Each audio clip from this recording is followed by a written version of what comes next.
어서 오세요. 반갑습니다. 지난 한 주간 편안하셨어요? 다작의 5분 한류학교실에 오신 것을 환영합니다. 어서 오세요.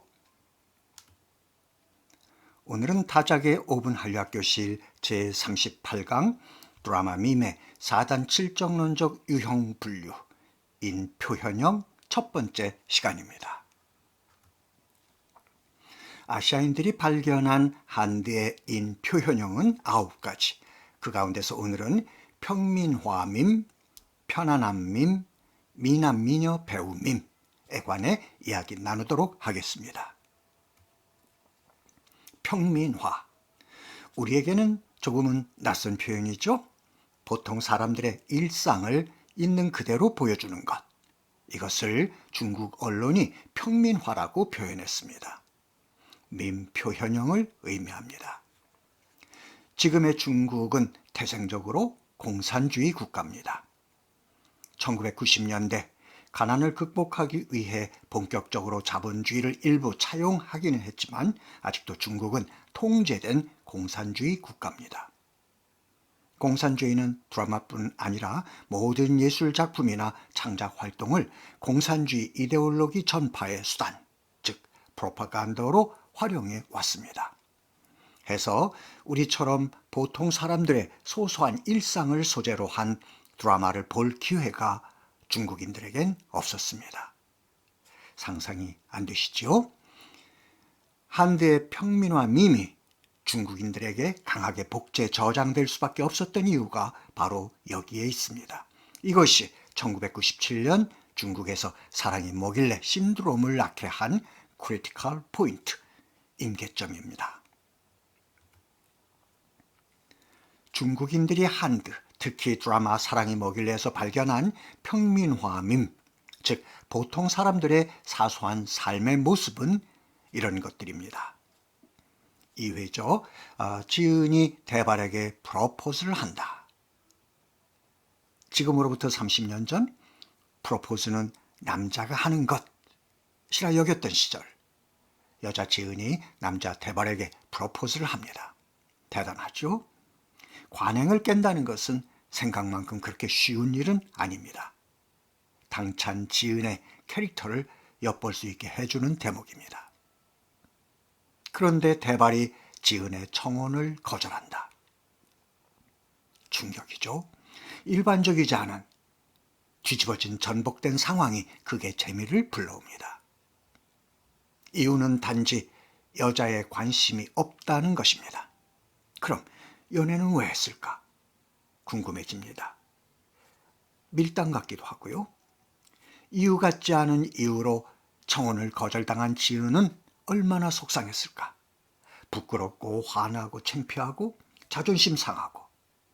아무튼 청혼을 거절당한 지은은 급기야 유학을 결심하고 아버지 창규와 어머니 심애에게 허락을 받는다.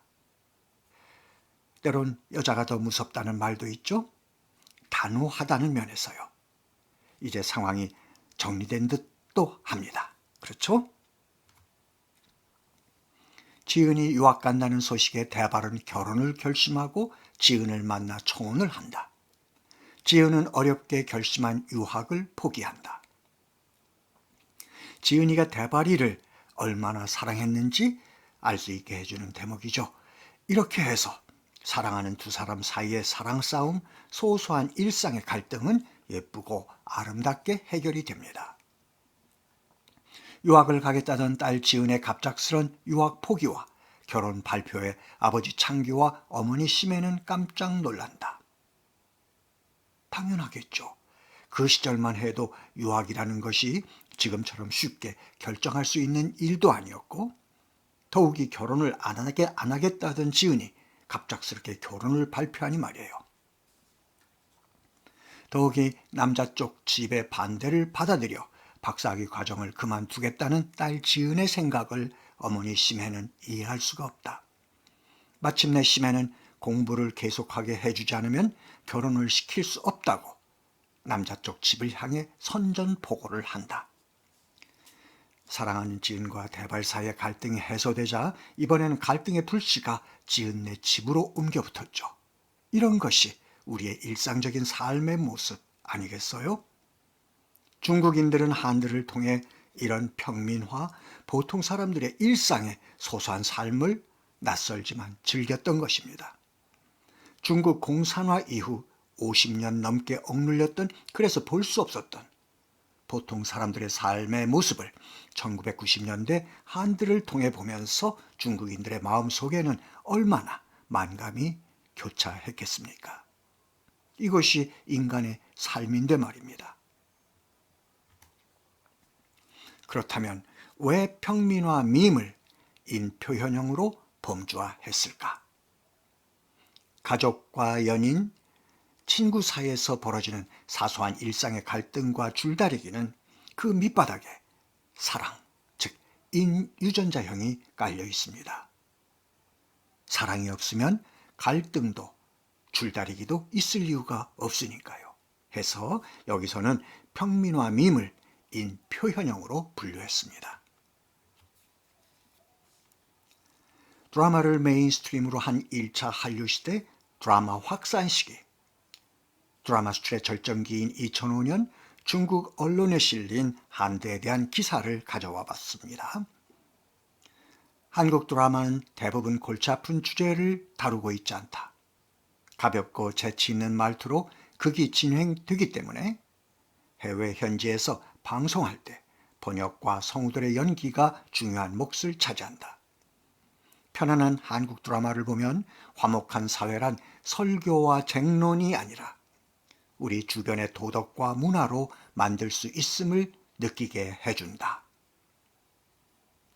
이 시기 아시아인들은 한드에서 편안함 민표현형을 발견합니다. 편안이란 몸이나 마음이 걱정 없이 편하고 좋음을 뜻합니다. 이는 자연스러움과 마음의 여유에서 옵니다. 양의 성격을 가진 한국인들의 체질적 본성을 보여줍니다. 우리 민족이 양의 성격을 가졌다고? 그렇습니다. 궁금하시죠? 우리와 같은 동의적인 공자는 사람의 유형을 인자와 지자로 구분합니다. 인자는 마음을 중시하는 사람, 지자는 몸을 중시하는 사람입니다. 인자는 하늘에 바탕을 두고 사는 사람, 지자는 땅에 바탕을 두고 사는 사람입니다. 몸을 중시하는 지자는 음의 성격을 갖습니다. 몸이 살아가는 데 필요한 물질을 차지하기 위해서 다투는 존재가 됩니다. 마음을 중시하는 인자는 양의 성격을 갖습니다. 하늘에 바탕을 두고 천명을 따라 살고자 하기 때문에 마음이 여유롭고 다툼이 없습니다. 다툼이 없다는 것은 남을 나처럼 사랑하는 측은지심의 단서, 즉 인유전자형을 가지고 있다는 것을 의미합니다. 이 그림은 우리 한국이 진정한 의미의 양의 국가라는 것을 보여줍니다. 음의 끝이 일본이죠? 어찌 보면 우리와 상극 같기도 합니다. 중국은 음과 양, 양과 중간 지점에 위치해 있습니다. 우리 한국인은 양의 성격을 갖고 있습니다. 하늘에 바탕을 두고 천명을 따라 삽니다. 마음이 여유롭고 다툼이 없습니다. 남을 나처럼 사랑하는 인자입니다. 하지만 요즘 세상을 보면 우리 민족이 마음이 여유롭고 다툼이 없다라는 말에 동의하기 어려우시죠? 혼탁해진 세상이 악이 되어 우리의 기질지성을 음의 세계로 끌어당기고 있는 것은 아닌가 하는 의심이 들기도 합니다. 그러나 분명한 것, 본성은 천성, 변하지 않습니다. 한류이즘과 한류토피아의 세상을 위해 우리의 자리를 되돌아봐야 하겠습니다. 아시아인들이 한들을 즐겨보는 가장 큰 이유 중 하나는 미남미녀 배우 밈입니다.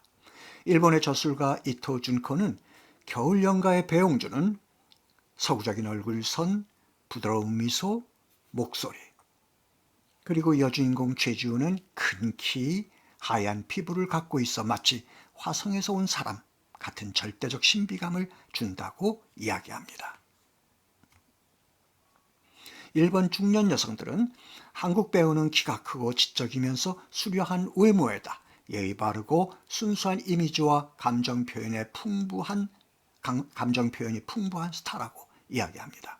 이처럼 일본 여성들이 한류 스타를 좋아하는 이유는 얼짱 몸짱을 기본으로 하는 한국 남자 배우들의 수려한 외모와 일본 남성에게서는 찾아보기 어려운 강인하면서도 자상한 매력 때문이라는 분석도 있습니다. 한번 보실까요? 가을동화의 준서, 송승헌과 태석, 원빈, 겨울연가의 준상, 배용준과 상혁, 박용하는 모두 완벽한 신체 조건을 갖추고 있고 집안 배경도 뛰어난 완벽한 남자상을 보여줍니다. 여자 배우들도 신체 조건은 물론 매력적이고 개성 있는 성격을 보여줍니다. 사랑이 뭐길래 지은 하이라와 대장금의 장금 이영애는 당찬 여성 알매에 대한 욕구가 강한 성격을 보여주고 가을동화의 은서 송혜교와 겨울연가의 유진 최지우는 연약하고 가련한 여주인공 상을 보여줍니다. 이렇게 미남 미녀 배우 밈이 아시아인들의 뇌 속의 복제에 저장되어 한드의 밈 유전자형이 되고 여러 가지 방식을 통해 겉으로 드러나 한드의 대표적 밈 표현형이 될 수 있었던 이유는 미, 즉 아름다움으로 인식하는 아시아인들의 아름다운 마음 때문입니다. 아시아인들의 마음속에 내재된 인유전자형, 이를 겉으로 드러내 보여주는 인표현형 때문입니다. 이는 사랑의 뿌리요, 측은은 그 뿌리에서 돋아난 싹이요, 사랑은 싹이 무성하게 자라서 성장한 것이다 라는 남성의 성리학자 진순의 말을 원용할 때 오늘의 키워드 평민화, 편안함, 미남, 미녀, 배우, 밈은 아시아인들의 마음의 뿌리인 인이 측은의 과정을 거치며 성장해 사랑으로 만개한 한드에 대한 아시아인들의 마음속 인유전자형이며 동시에 이것이 겉으로 드러난 인표현형이다 라고 이야기할 수 있습니다. 아무쪼록 천명을 따라 사는 인자, 양의 민족인 우리가 아시아를 비롯해 세계 인류의 내일을 위해 보편적 가치에 천착하는 마음의 여유로움을 가졌으면 합니다. 양의 가장 끝단에 위치한 우리 민족이 만들어갈 아름다운 세상은 제46강 탄허의 예언과 한류토피아 시간에 자세히 다루도록 하겠습니다. 자, 실은 외치는 시간입니다. 제가 한류이즘 할게요. 여러분들은 한류토피아 그리고 다 함께 위하여. 아시죠? 자, 한류이즘과 한류토피아를 위하여. 감사합니다. 수고 많이 하셨습니다. 행복한 한 주간 되세요.